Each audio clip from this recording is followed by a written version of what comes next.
The Mist, a tree-house restaurant inspired in Bohol. Nestled in the House of Bohol, The Mist restaurant offers a unique dining experience that blends local charm with world-class flavors.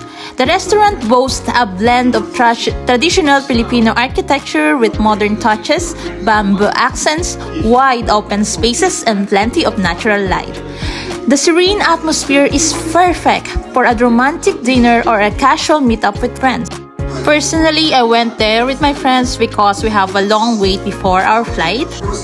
Tired from the days of exploring Bohol, we need a restaurant to eat and chill the whole afternoon away.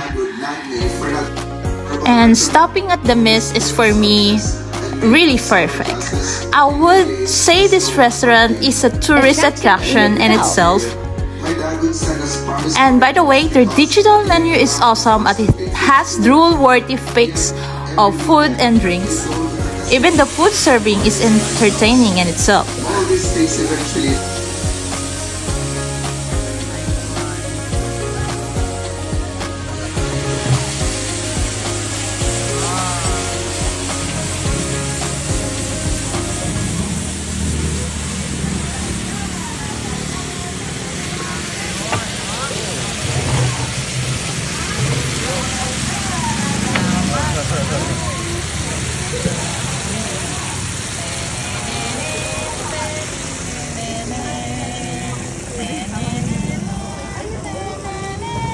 Sarap.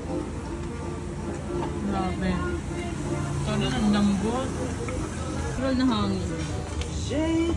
Pero kailangan mo tanggalin ang iyong shoes. Okay lang.